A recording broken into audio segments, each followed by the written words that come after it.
And it is my honor to introduce the incoming Rotary International Director for Zones 33 and 34, my friend Patrick Eakes. Patrick, take it away, sir.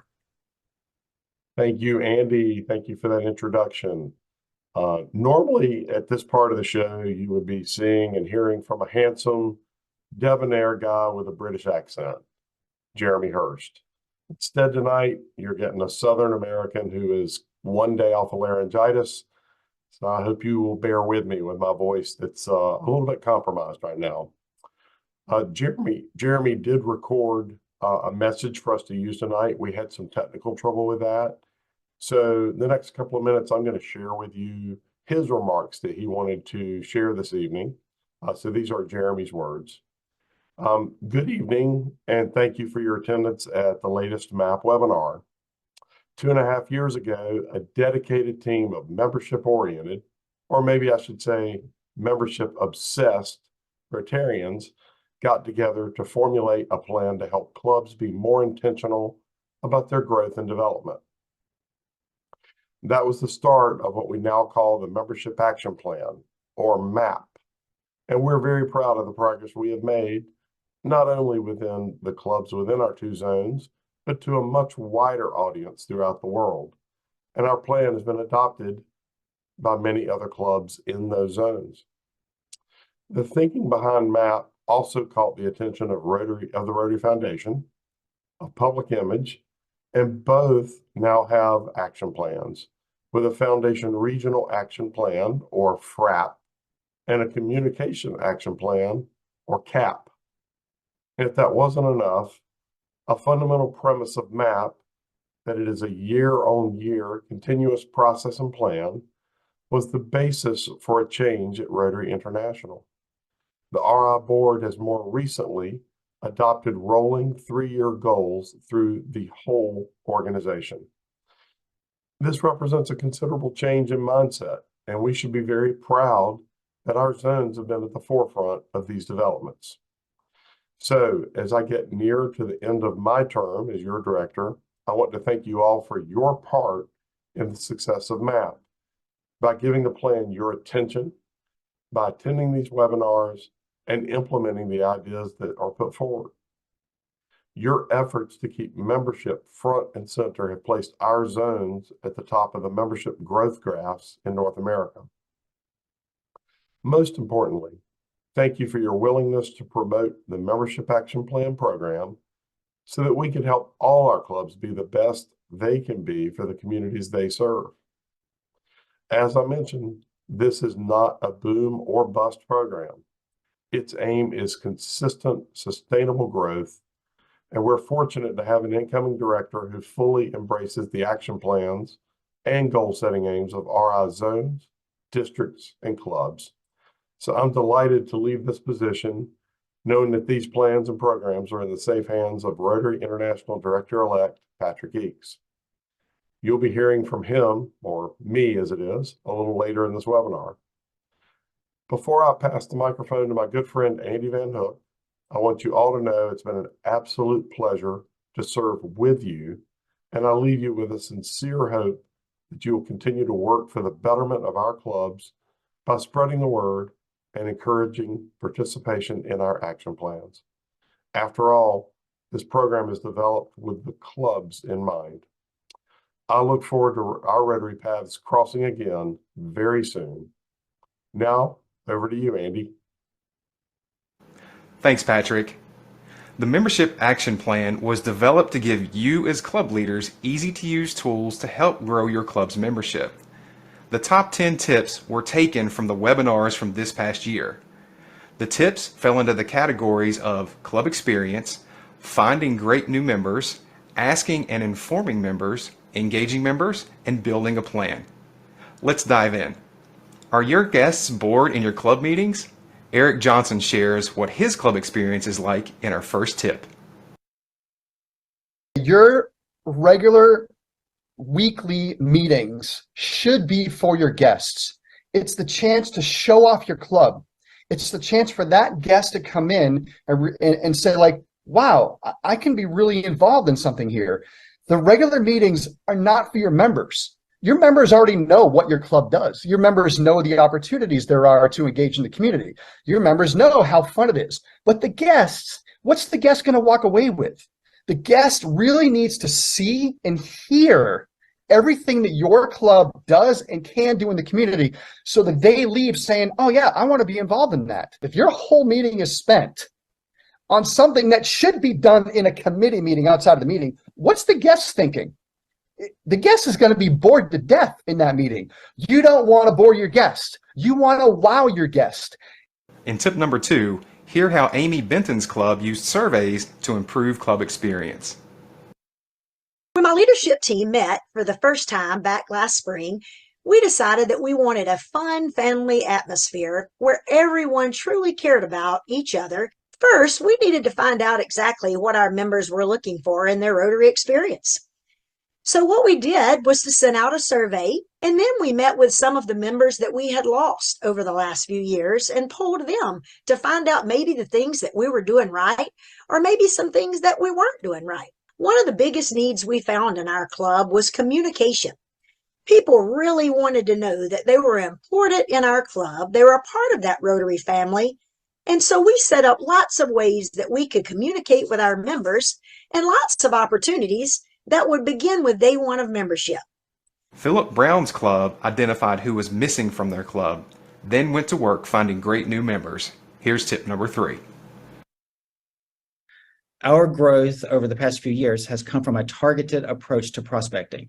Our leadership named an unrepresented or underrepresented population in our club: fire, police, EMS, and teachers, all public servants. We developed a list of people we know who hold the same values as Rotary.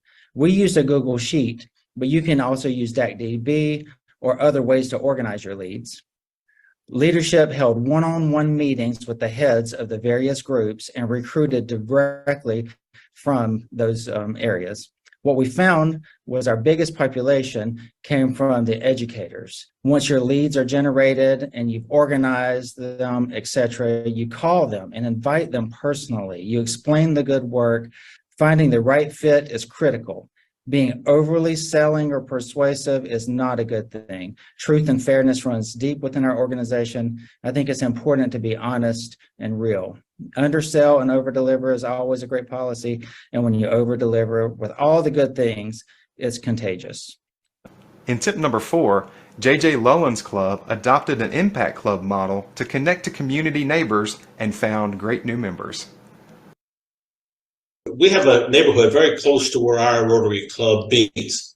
And as we started talking about impact, we started asking ourselves, wondering out loud why we don't have any members from that neighborhood. And we had thought about it. We wondered, are our dues too high? Is the time commitment too much? And then impact allowed us to reduce those 2 hurdles. And as we did that, we already right now have 2 members from that neighborhood. Let's not limit our village just to a zip code or some county boundary. For example, where the hospitals where we serve, we want to consider it our hospital. Wherever school we support, we want to consider that our school. Whatever neighborhood we walk into, we want to consider that our neighborhood. This is what we want to create, this group of people who openly live and view any community as deserving the good things that happen all around them, as if this was happening right outside our front door. David Peltzer wanted to finish the year strong. Check out the competition they created to find great new members in our 5th tip. Our year-end membership competition had 3 goals. First and foremost was to increase our membership. Second, bring in younger members. Our board of directors had recently added a junior membership category with reduced dues to encourage younger members to join. Third, we wanted to better reflect our community by adding more female members. During the 3 months competition, we brought in 9 new members, an increase of 27%. We also built more club camaraderie and a better connection with club members. Team UNC did, in fact, serve breakfast to Team UVA. Most importantly, it helped build momentum for our growth over the coming years, as well as helped our club better reflect our community in age and sex demographics. Every club will lose members. Zone 33 Rotary Coordinator Terry Weaver shares how to build a plan based on the facts in our sixth tip. Well, attrition is pretty predictable based on the average membership loss of a given club over, say, the past 3 years. And successful clubs realize they need at least enough new members to replace those that are likely to terminate, which will be about the same number as usual, plus some for moderate growth, whatever that growth goal is. You know, in our businesses, we realize that we have to get new orders each month, starting at the first of the year, in order to meet our revenue goals, right? Well, wouldn't the same apply to new members in a Rotary Club? In the Membership Success Center, we've built a progress dashboard that works on that basis, looking at the club's net membership growth goal, then adding the number of additional members needed to replace those likely to terminate based on our recent attrition history. Surveying your club helps understand your members' needs, and their needs might be simpler than you think. Hear what Rich Ungaro learned just by asking in Tip 7. Also, they wanted to know, how do I bring a guest? How do I do that? So we actually had a session where we taught them how to bring a guest. And a lot of times we found out that they were hesitant to bring a guest because they were afraid the club wouldn't like their guest, and they were afraid that their guest wouldn't like the club. Wow. So that's where we came up with a celebratory thing of making them stand up, sing a song to them, shake their hand. So at the end, the guests at the end always told the person that invited them, I love this club. New members can struggle getting to know other members during a regular club meeting. Tracy Hajir had that experience as a new member and decided to do something about it. Check out how she engaged new members in Tip 8. I was also concerned about how I could make new members more comfortable in the beginning of their experience. That was one of the memories I had when I was a new member, that I just never felt quite connected. I never felt like I could create a conversation. Our meeting time were so short that it just was never conducive to that. So I thought, how would I connect them to more seasoned members? So I created a bingo card game. Each member's name was listed on the card, and each new member was given a sheet. On each table were sheets of star stickers.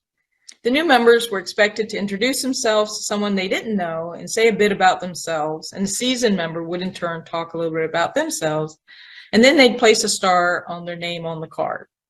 When the new member had the card 80% filled, they received a goodie bag, which was just basically tchotchke I'd gathered from business members in our club. It ended up being a huge success.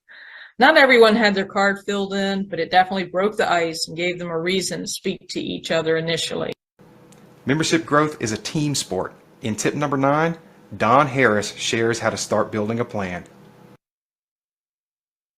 The primary factor for our district was to lead by example, and we implemented a district membership action plan. Well, just as important as a plan is to encourage your clubs and to get your members to fully engage. And you begin with the surveys, as David mentioned, club assemblies, having them look at their year-over-year results, helping them understand that attrition rates are real and how they must begin conversations about how clubs can be more intentional and implement better solutions for whether they need lead generation, onboarding of new members, or try to increase retention of their members. Providing our clubs with this tangible tool, this membership action plan template, was such a meaningful step to first help them get started to being intentional about their membership attraction, retention, and engagement. Mary Ligon highlights why setting goals and making a plan matter in tip 10. You are 75% more likely to achieve goals if they are written down. Also, if they are challenging but achievable, that will lead to better performance 90% of the time. And then weekly progress reports increase your success rate by 40%. All of that adds up to, if you will write down your goals, make a plan, and give or have regular progress reports, you are 72% more likely to achieve those. With so many great tips this year, 10 just wasn't enough. We've got a bonus tip for you. Does your club have FOMR? Eric Johnson's club has created that club experience. FOMR, kind of a funny thing because, you know, again, our meetings are so out there and crazy. People started missing the meetings and they would text me like, I missed Rotary. I missed it today. What happened in the meeting? What was so I was like, you got FOMR, don't you? It's like, you don't have fear of missing out. You have fear of missing Rotary.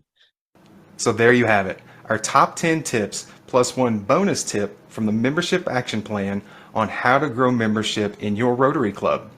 Want to learn more? Go to rizones33-34.org/membership-action-plan to watch the past webinars in full, download how-tos, and get more easy to implement ideas. Thanks, Andy. I know a lot of people are going to go to the MAP website to review these tips. I'm Mike Dara. I'm the Rotary Coordinator for Zone 34. I'm here to do the questions and answers. But first off, if you have people in your club who haven't seen any MAP webinars, this top 10 list is a great way for your new club officers to get ideas to help your club be even better. And then go back to the original webinars on this same page if they want to get the full story for each of these 11 ideas. So now let's go to some questions and answers. Please, to give us your questions, click on the Q&A button on the bottom of your screen to add questions. And I will ask those questions then of our panel. Our panel that we have tonight is Jose Gonzalez. He is the membership officer for Zones 33 and 34 based out of Atlanta. He is actually a staff person on the membership team at Rotary International. Mary Ligon will be the Rotary coordinator taking my place on Zone 34. And Terry Weaver is the current Rotary coordinator for Zone 33. So let me look here. I've got a couple of questions here. Mary, one of these questions is, it seems like there are a lot of things we have to think about. How do you expect me to do all this? Well, as the club president, you are the chief executive or experience officer for the club. Spread out the work, learn how to delegate. You want a team helping you do all of the things that you have to do this year, and specifically a full membership team. Not just one person can get it all done. Also, find those folks that are really interested and enjoy working with people or organizing information. Those will be helpful for you and for your membership team. And let them know why it's important to the group. Do you know why? You know, it's because we want to have a greater impact, so we need more members in order to do that. And of course, absolutely have to make it fun. Thanks, Mary. We've got another question here, and I will ask Terry to handle this one. How do you get younger members to come more than once? They say they're too busy. We've even offered an evening meeting. We need some ideas, please. I think it boils down to having a meeting experience that is just irresistible. Fear of missing Rotary is what it's about. What your younger members are really saying is, this isn't worth it to me. I've got other things to do that are more important to my life than what's happening during the Rotary meeting. So maybe it's the product itself. Have a hard look at that. So Terry, a question for you just on a follow-up. Some clubs have talked about a satellite or something like that for perhaps young professionals. Does that work in getting a different sort of experience for them, but yet tying them to the club? Well, yes, it does. And satellite or companion clubs, some favor that term, can organize, for example, an after-hours meeting, a 5 p.m., 5:30 meeting, where there's not a lot of ceremony. There's not an invocation. There's not a pledge. There's not all that stuff we do in a regular Rotary meeting, but rather the younger members just want to come do something and go home. And a companion club organized just around this idea of, say, an impact style club, where it's about meeting once a month to plan a project and then doing a project roughly once a month, which may or may not be at the same time. It could be, you know, Saturday or whatever. And so that's been a popular extension of a Rotary Club. Meet these prospects where they are. And if they don't want to come to a sort of formal, structured, somewhat staid, and of course you got to have time for lunch and all that, and you got to pay for lunch, offer them something different. After hours, 5:30, I can surely see within our lifetimes that the dominant model for a Rotary Club will be a non-meal club. You just show up, we do what we're going to do. If you want to stick around afterwards, that's on you. That's just fine. Okay, we did ask, someone asked if we could provide a copy of the top 10 list, and I'll ask someone in our back room there to put in chat how you can get a copy of the top 10 list.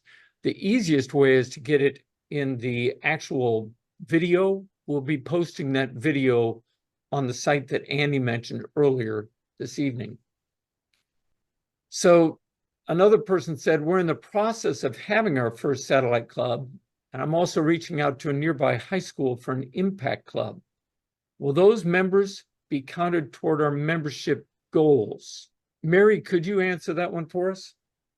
Well, sure. So in a satellite club or a companion club that's attached to the parent or host club, those members count toward the total club membership. Okay. If they're talking about actual high school students, would those folks be considered members of a Rotary Club if they're under, is there a certain age limit for a Rotarian? So I think if you're talking about the students themselves, you're probably talking about an Interact Club, and those would not count toward a Rotary Club's membership. But if you're talking about administrative staff, the teachers in the high school being in a satellite or an impact club associated with a regular or traditional Rotary Club, those do count towards your membership. Okay, thank you. Jose, I've got one. I know in your club, you've got this situation. How can senior Rotarians and new Rotarians work together to bridge that generation gap? Do you all set up something to handle that? What did you do? Thank you, Mike, for the question. And you are correct. The best way that I've seen where it's worked is to create a mentorship program, one in which you actually partner up your most senior individuals, not necessarily by age, but by experience in the club, with those younger professionals that are looking for those avenues to develop their professional skills and learn more about Rotary. So a simple buddy system that partners them up, allows them to learn from one another if they're meeting separately outside of Rotary meetings or at service projects to collaborate. Okay. I've had two questions here regarding club assemblies or strategy meetings. And I'll read this one because I think we all identify with this. And I'll ask any of the three of you if you want to jump in on this. So we try to hold a membership strategy meeting for our club, but it's not well attended, even if we plead for everyone to be involved. This is vital for our club's future. How do we get better attendance? Oh, I'll take a stab at it. And the same solution is not always, doesn't work for everybody. I have seen clubs that take one meeting out of the quarter, like maybe when there's a 5th meeting of the month, and make that a committee meeting program. And maybe they start with the pledge and the invocation, but the program itself is for the committees to sit around their specific tables and do committee work, which relieves having another meeting to have to go to during the year. So that might work for some groups. So Mary, a question for you on that. When Eric Johnson was talking about making a meeting just resonate for the members, I saw one of the people in Q&A said, yeah, if you make it a wow meeting, it's really going to wow everybody, not just the visitors. But what do you do so that your visitors don't show up on those, administrative type days? Is there anything that you've seen people be able to do to avoid that? Well, some people will make that clear, that goes out in their newsletter, that this isn't the best meeting to invite guests to, so that they're identified specifically as a club assembly for members only.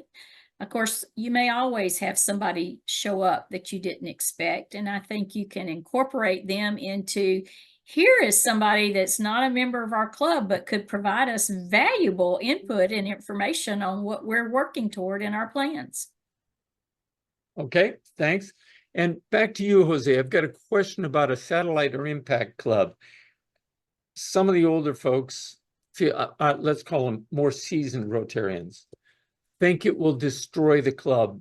How do we deal with that fear? When you all put together your satellite club, I think, do you have just one club, or I know you've got a very large club with a bunch of interact clubs. How did you all deal with that fear?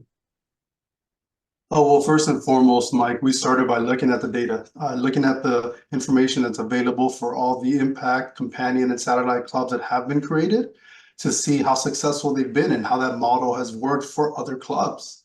From then, we were able to have the discussion at our club meeting and talk about the benefits that come out of it, all the resources that are added in when you have these additional support systems of additional members to do more work and more service. So just having the real life conversation with real data points helped us really bridge that gap and remove the fear.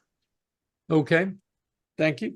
And it is always a delicate balance to try to hear the senior members and also try to move the club forward. So here's another question. If you have a small club with about 14 members, not to be specific, but with no committees, how do you get the business done if you don't talk business at the meetings? Anybody want to take that one on? Mary, you've had a smaller club. I mean, it's not 14 members. Well, I think similar answer as the other one. What works in one club is not necessarily appropriate for another club. And I wonder if in a very small club, how often do you really have guests coming? And so you may be able to target your planning for content during a club meeting to be those committee meetings, like I mentioned earlier, because you may not have guests very often. I even heard recently a club was specifically planning to have targeted days, program meetings that they invite potential members or guests to, all focused on coming at the same time, so that it wasn't just members inviting kind of anytime you could show up. It was focused on having a targeted meeting for guests. So that's another way to do it. Thank you. I saw a couple of questions about corporate memberships. They wanted to find out, is there an idea for pricing these memberships?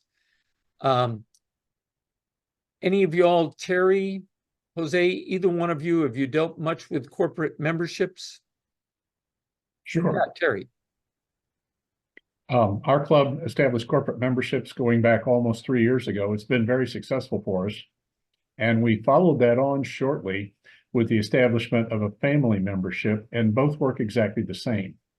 Now, I'll explain how it works in my club. Your club could be different, of course. But in my club, we're a larger club, and like many clubs, we pre-bill for meals. So as a result, when you add up the meals, which are about $500 a year, with the other costs of being in a Rotary club, we're talking about a sticker price in the $800-900 range. And in our corporate membership model, the primary, what we call the primary corporate member, the lead dog, if you will, is the primary member. And that person is treated just like any other active member. In other words, they prepay for meals, they expect you to come to meetings, that sort of thing. And then they can bring in some what we call associate corporate members. And the difference between those is not that they have a lower due structure. because they're full-fledged Rotarians. They're members of our club, they're members of Rotary International. And so they pay the same dues as the primary member, but we waive that prepayment of meals. And that takes about 60% of the sticker price right off the table. Secondly, there is a prepaid meal. So if the primary member doesn't attend, one of the associates attend, there might be 1, 2, or 3. One of the associates attend, they get to eat the prepaid meal. If they both show up, then the second person pays at the door, just as you would with a guest, or in our case, R85s, we don't pre-bill for meals either. And that has been enough. Just that pre-billing differential has been enough to make both the family membership and the corporate membership fly. You could, of course, charge something different for the primary and associate members. You could discount the associate, as some clubs do. We have a YP32, a young professionals category for people under 32 years old, where we discount our dues by half. Now they still prepay for meals, but they get a dues discount until they're 32. You could do the same thing for, say, the associate members if you still have enough money in the due structure to cover your Rotary International and your district dues. Those are some ideas. If you go to the zone website, rizones33-34.org, and put corporate in the search, you'll see many of these kinds of ideas. So, Terry, there's one question that came up about corporate members, and it said they chose in their club to not charge the second and third and fourth member from that club. They didn't charge them anything. They just had them on as members, or maybe they charged them a small amount, but it didn't cover the cost of Rotary dues. So they didn't file Rotary dues with those folks. Yet they were very concerned because those second, third, and fourth members didn't show up in their membership count for the club. What's with that? Well, that's because they aren't in Rotary. And I would borderline discourage, I would not encourage that membership model. And here's why. You got to ask yourself, what are these people members of? You can't be a member of a Rotary club without being in Rotary. So you're not that. And of course, you can't hold a club office. You can't chair a committee. There's a whole lot of can'ts that go along with not being actually part of the club. And at the end of the day, you got to ask yourself, what are they members of anyway? So I think you may want to regroup on that and rethink, would these people not be better off, and would they not be at least as happy if they were members of Rotary? Now, considering that Rotary is not that expensive. Meals are expensive, other things are expensive, but if you roll up just the cost of district RI and an allowance for club dues, you're talking about something in the neighborhood of $180 a year. That's not going to break many household budgets. So I'd encourage you to rethink a moderate due structure for those folks. Bring them into Rotary. That way they're part of your membership count. And here's where this really falls apart. We had one of our clubs that actually nominated one of those non-member members as president. Imagine the scramble when we tried to get him into pets and couldn't find an RI member number for him. I mean, there's some real downsides to this route. Yeah, I've confronted a number of those. You mentioned the site, Terry, where you can read the corporate ideas. Can you repeat that one more time? Sure. It's the zone website, rizones33-34.org. They use the search tool right up in the top navigator bar, and just search on the word corporate. Okay, if you'd put that in chat, I'm going to ask Jose a question here. So Jose, when you form a satellite club, and we call a companion club one that's going to it's going to stay affiliated with their parent club for a long time. So it's a satellite club. What are the requirements for officers, and what are the requirements for the size of the club, of the satellite club? Sure. Thank you, Mike.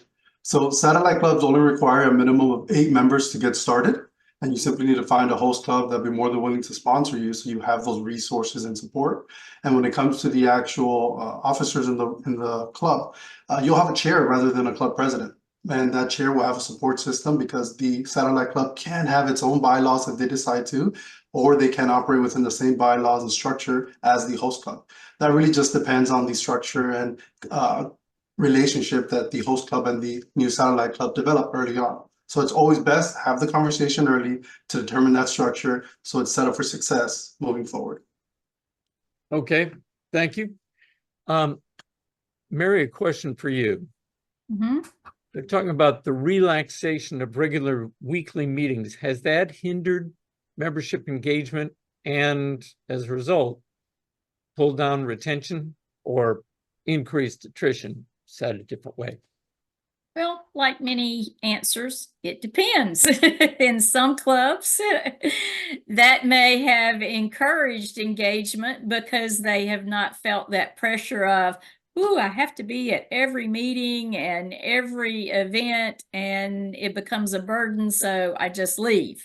On the other hand, with some relaxed attendance requirements, maybe the onus is on the club to have that wow factor that folks are looking for, and increases that engagement. I know I've seen an increase in engagement in clubs who've now focused more heavily on service as opposed to attendance. And so I think service is the key for engagement for many clubs, or depending on what they're looking for, you need to know what your members are looking for out of their Rotary Club experience. Okay, we've got time for just one last question here, and it deals with PR and how to advertise your club. One person said, how should we use PR effectively to promote our club and membership? And the other one said, how can we advertise our club? Has anybody found a good success on advertising or using social media? Terry. I'll first say that I have not come across very many situations where any kind of paid advertising brought strangers to Rotary. Rotary is a membership organization, and membership organizations are typically populated by people the members know, and they bring them in because they know them and because they're like the rest of the members and have the same belief systems and so forth.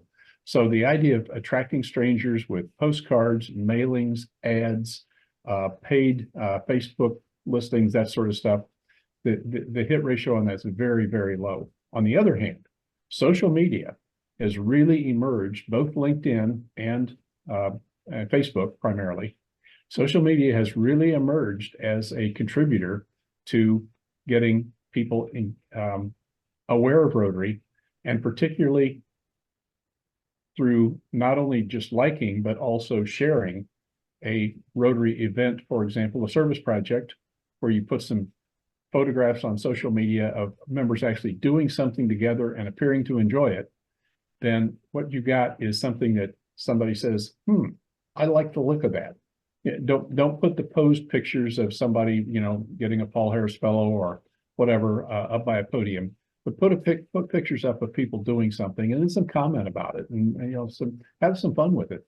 And then teach your members how to share rather than just like. And what that does is it exponentializes your reach, because you go out to all of their friends, and some of their friends may in fact spread that out beyond their circles. And that's really how you get the coverage that you need in order to attract new members, and new members that know something about not only the organization, but they know the person that sent it to them. So Jose, 132nd, last one. So Terry mentioned Facebook. You're a younger group, out of a younger group. Should people be using Facebook? Terry mentioned something else. What should they be using if they want to appeal to a younger group? I think you're hitting the nail on the head, Mike. It depends on your audience, right? Who you want to connect with determines the best platform to use. Because it's not just Facebook anymore. It's Instagram, it's Twitter, or X, now that it's named. In some cases, it's even YouTube and LinkedIn, right? It just depends on that audience. But my best recommendation would be two things. One, go to the Learning Center, take those public image courses and learn all the best strategies on how to properly utilize PI to get the word out on the success that your club has and all the events and service projects. And two, go to elevaterotary.org because there's a number of additional resources there available for you, including public image individuals that can help teach you those best in-class strategies to use public image effectively. So thank you, Mike, for the time. Okay, thank you all. And over to you, Patrick. Thank you, Mike, for moderating that discussion. And thanks to our panelists, Jose Gonzalez, Mary Ligon, and Terry Weaver. The four of you work to grow Rotary membership every single day, and we appreciate your efforts and the information you just shared with us. Tonight's webinar has provided you with 10 of the best tips from the 2023-2024 MAP webinar series. As you saw, most of these tips were provided by club leaders whose clubs have achieved success in the membership arena. That's exactly what we strive to bring to you each month. Strategies that have been field tested and proven to work by those who have successfully implemented the strategies. Our MAP webinars are produced in just a 45-minute block, giving you bite-sized chunks of practical information that you can put into practice immediately. If you're new to the MAP webinar series, or if you just want to get refreshed on ideas that have been presented in the past, you can watch any or all of the past webinars by using the link that's being placed in the chat right now. Earlier in this broadcast, I shared Director Jeremy Hurst's comments that our membership action plan has grabbed the attention of other board members and senior staff at Rotary International. These leaders have noted the improvement in membership results in zones 33 and 34, and they know that means that we have stronger clubs serving our communities. They also know that our emphasis on membership, particularly through MAP, is part of our zone's improvement in membership. Director Jeremy is approaching the end of his term as Rotary International Director. He has led our zones and represented us on the RI board with true distinction. I've seen this firsthand as I've observed him in action during 3 of the 4 board meetings during this 2023-2024 Rotary year. Jeremy first convened and led the group that started the membership action plan, and he has remained an integral part of MAP since its inception. At a time when we talk about the importance of continuity of leadership, you can be sure of 2 things. First, MAP will continue with my full support.